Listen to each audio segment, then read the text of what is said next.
All right, what's up, guys? Good. So we talked about a few things, specifically productivity, building habits, good things like that.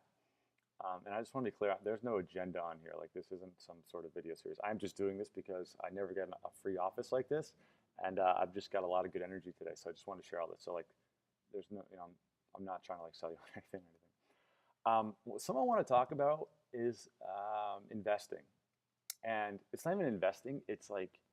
It's money management, okay? Personal finance, whatever you want to call this. And I need to say, like, right off the bat, that this is absolutely not professional advice. I have to say that for, just to make sure you guys, if any decisions you make, I can't give you real advice. All I can do is give you insights into things I've researched and learned about. But what this is premised on, and there's two people that you should read if you're interested in this stuff. Ramit Sethi, whatever. His blog is called "I Will Teach You to Be Rich." Read his blog, get his book. It's awesome. Super, super smart guy, really hardworking guy. Great, great story. And then the other is James Altucher. I hope I'm pronouncing that correctly. I'm not good with names. And a lot of you have probably heard of him. He's got a blog. Um, it's called like the Altucher Confidential. He's written a lot of really great books, and his story is also incredible because he's like made and lost like hundreds of millions of dollars, like 40 million broke, 50 million broke.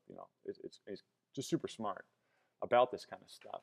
And so I subscribe to these guys a lot. I read a lot of this stuff because uh, it's very important, especially when you're in a business where you could wake up tomorrow and walk into $20,000 or even $5,000 or $1 million, and all of a sudden you have all this money, and you're like, holy cow!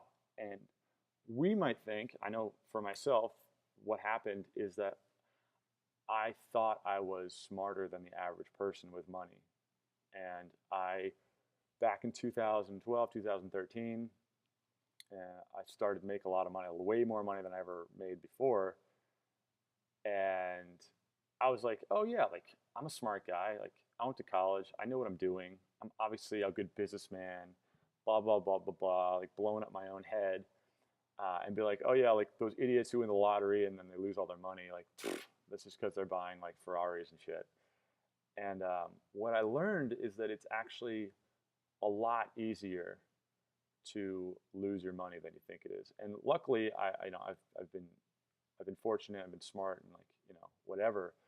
But it's very easy to do very small things that can like really hurt you in the long term. And I want to talk about one specifically that it's taken me a while to realize. It's kind of a subtle thing, um, but it's very important. And what that is um, the attitude towards money as the size of the transaction changes. All right, I'm gonna explain this. So I'm reading this awesome book. If you've never read it, it's called Lessons I Learned Losing $1 Million or whatever. I'll put a link in the description so you can download it. It's awesome. It's a super good book. It's all about this commodities trader who just lost all his money because he got caught up in the emotion of business. He thought he was this awesome trader, and it turns out he was just getting lucky a lot. And it's something I could really relate to because a lot of his story uh, paralleled mine in terms of like how you got to where you are and then convincing yourself that you're like the man because you got there, even though it wasn't really like by the book. And he talks a lot about that. But what I want to talk about is he talks about how this great story where he went to Vegas and this guy's trading, $200,000, $300,000 a day. This is in the 70s on, lumber futures. And that's a ton of money, right? Imagine doing that every day. And he could just like boom, boom, boom, do it. And then he goes into Vegas and he sits down at this, medium stakes table with $50 minimum bid for blackjack. And he was looking at the chips and he's like, oh my God, this feels like so much money. Like I can't believe how it feels, even though it's nothing compared to those big deals he's doing. And a good example that I always look at is like how people try to save so much money on things like lunch, or like they want to get free MP3s because they don't want to buy the iTunes MP3. And it makes sense if you're buying like thousands of songs, or stuff like that, where it's like $1 looks like a ton of money.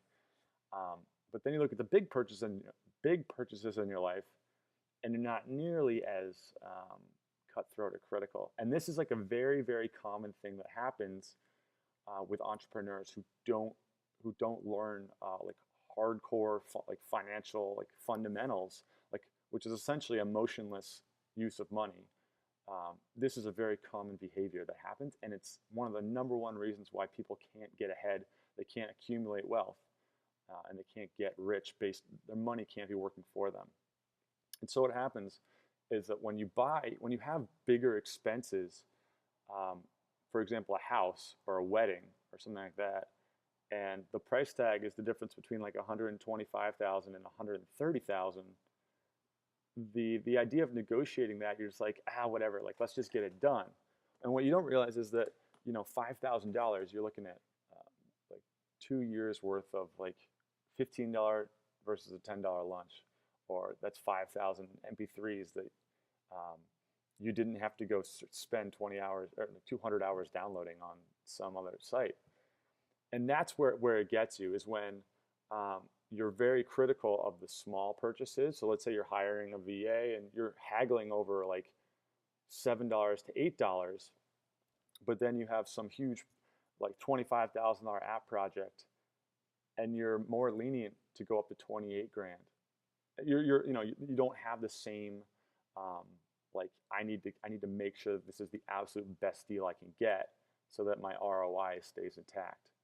And so that's something I really want to share with you guys, because I know for myself that's something that has made a huge difference in my business, is the ability to look at the big purchases and like be absolutely militant about cutting those costs, not necessarily because from an ROI standpoint, but just because like you have to get the value that you need out of that stuff.